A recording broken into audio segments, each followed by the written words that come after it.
L'investissement immobilier de A à Z, les 12 étapes indispensables, c'est ce qu'on va voir dans la vidéo d'aujourd'hui.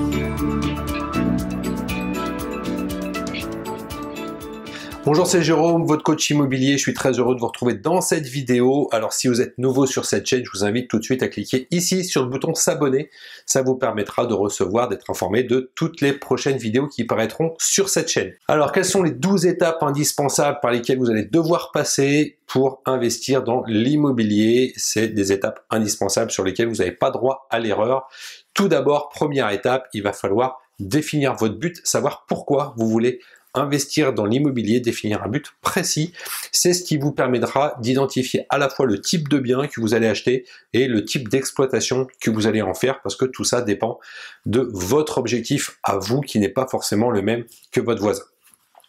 Deuxième étape par laquelle vous allez devoir passer, ça va être la maîtrise de l'effet de levier. L'effet de levier, c'est simplement le fait d'emprunter l'argent à la banque pour pouvoir financer vos biens. Là, c'est un mécanisme qui peut être à la fois simple mais complexe, parce que dedans il va y avoir peut-être des questions sur le fait d'avoir un apport, pas d'apport, le type de bien, le montant du loyer, etc. Voilà, donc il y a beaucoup de stratégies par rapport à ça, l'utilisation de l'argent de la banque, ce qu'on va schématiser par l'effet de levier. Donc il va vraiment falloir maîtriser le fonctionnement de l'effet de levier pour bien investir dans l'immobilier. Le troisième point, c'est la question que vous allez être amené à vous poser à un moment ou à un autre, c'est de savoir s'il faut mettre de l'apport ou pas dans votre investissement immobilier. Globalement, on va dire en tant qu'investisseur qu'il ne faut pas mettre d'apport dans l'investissement immobilier, mais va arriver un moment où vous allez vous poser la question, peut-être pas au moment de l'achat du premier bien, mais peut-être sur le deuxième, sur le troisième. Est-ce qu'il faut financer les frais de notaire ou pas? Est-ce qu'il faut financer aussi les frais d'agence par la banque ou pas? Voilà, il va y avoir des questions comme ça qui vont se poser. Donc ça, c'est quelque chose qu'il va vraiment falloir maîtriser, savoir l'impact que va avoir le fait de mettre de l'apport ou pas dans votre investissement. C'est un point qu'il faut absolument connaître, c'est l'impact de l'apport quand vous faites un prêt et quand vous faites un investissement immobilier. La quatrième étape, c'est vraiment de déterminer dans quoi investir, dans quel type de bien, à quel endroit, vraiment savoir où vous allez en fonction de l'exploitation que vous allez en faire et de l'endroit où vous voulez investir. Il ne va pas falloir vous louper sur le type de bien et le type de clientèle que vous allez mettre dedans.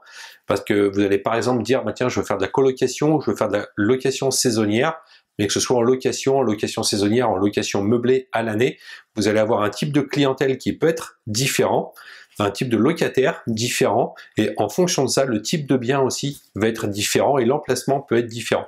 Donc vraiment savoir dans quoi investir, c'est quelque chose d'assez important.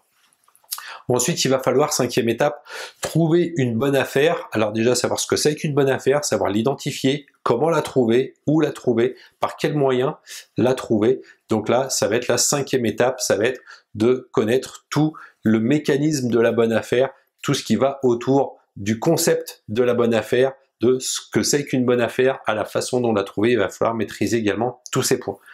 Sixième étape, ça va être la négociation. La négociation d'un bien immobilier, c'est quelque chose d'indispensable, ça va vous faire économiser des milliers, voire des dizaines de milliers d'euros. Il y a des choses à faire, des choses à ne pas faire, des choses à dire, des choses à ne pas dire, des questions indispensables qui sont à poser dans la négociation pour avoir des réponses au niveau stratégique. Donc la négociation, c'est une technique, c'est pas très compliqué, mais il faut en connaître tous les rouages et c'est le sixième point qu'il faut absolument maîtriser quand vous investissez dans l'immobilier. Septième étape d'un investissement immobilier, ça va être l'offre d'achat. Alors à mon sens, l'offre d'achat est plus importante que le compromis ou la promesse de vente, parce que c'est dans l'offre d'achat que vous allez mettre toutes les conditions que vous allez négocier avec le vendeur. Toutes les petites choses que vous allez négocier, vous allez les mettre noir sur blanc sur votre offre d'achat, et c'est ces éléments qui vont être repris par le notaire pour rédiger le compromis.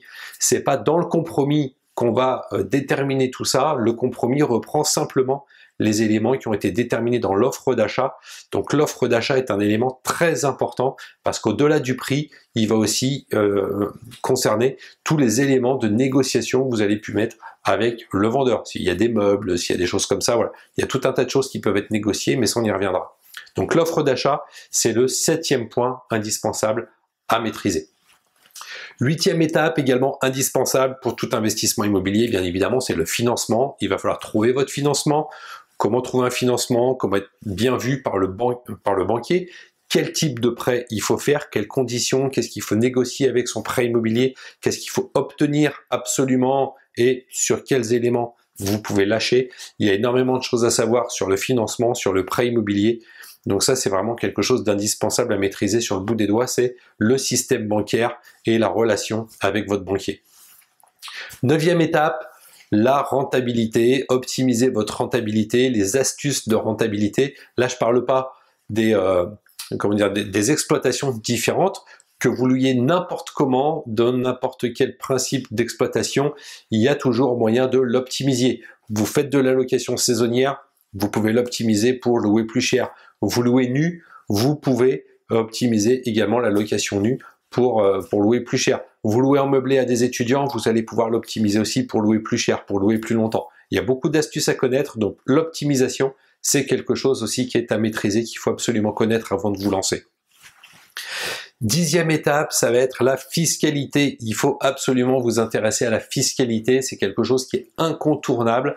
La fiscalité, c'est ce qui peut plomber votre investissement. Si tout ce que vous gagnez, vous le donnez aux impôts, vous vous retrouvez avec une dette plutôt qu'un investissement. Donc prenez bien la fiscalité en compte. Il faut connaître les différents éléments de la fiscalité qui vont être liés à votre type d'exploitation et à votre situation personnelle.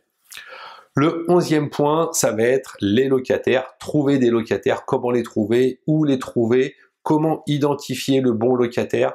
C'est quelque chose là aussi d'indispensable. Il y a des techniques pour ça. Il y a des facteurs qui vont vous permettre tout de suite d'identifier le bon ou le mauvais locataire. C'est pas uniquement l'histoire de ses revenus. Vous pouvez avoir un locataire qui a des énormes revenus mais qui soit le pire locataire du monde. Donc il va falloir identifier le bon et le mauvais locataire.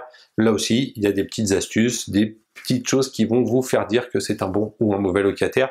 Donc ça, on y reviendra aussi dans des prochaines vidéos. Et la 12e étape, et ben là on en arrive à la gestion de votre bien. Comment gérer votre bien? Par qui le gérer? Est-ce que vous gérez vous-même? Est-ce que vous gérez par une agence? Il y a des avantages, il y a des inconvénients. C'est important de connaître les deux. Même si vous déléguez tout à une agence, il y a des choses à savoir parce qu'il y a quand même des choses dont vous allez devoir vous occuper vous-même. Donc la gestion fait partie aussi du quotidien de l'investissement immobilier. Même si vous déléguez tout, il va falloir gérer les personnes à qui vous déléguez la gestion. Donc la gestion fait partie intégrante de vos investissements immobiliers. Voilà, donc là c'est vraiment les 12 points essentiels, les 12 étapes par lesquelles vous allez devoir passer, 12 éléments qui sont absolument à maîtriser. Alors pour ça, je ne vais pas vous lâcher dans la nature comme ça, j'ai fait une petite formation gratuite en plus de ça que je vous offre qui va aborder ces 12 points.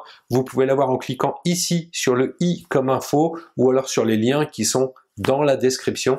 On y aborde en vidéo les 12 éléments, donc il y a 12 vidéos qui vont aborder tous ces points un par un dans le détail. C'est un cadeau, c'est gratuit, c'est pour vous, c'est pour être certain que vous réussissiez vos investissements immobiliers. Si vous voulez faire plaisir à vos proches, vous pouvez aimer, liker, partager cette vidéo, la faire connaître. Je suis certain qu'il y a des gens qui vous en seront reconnaissants. Je vous dis à très bientôt pour des nouvelles vidéos et n'oubliez pas que tout seul, on va plus vite, mais ensemble, on va plus loin.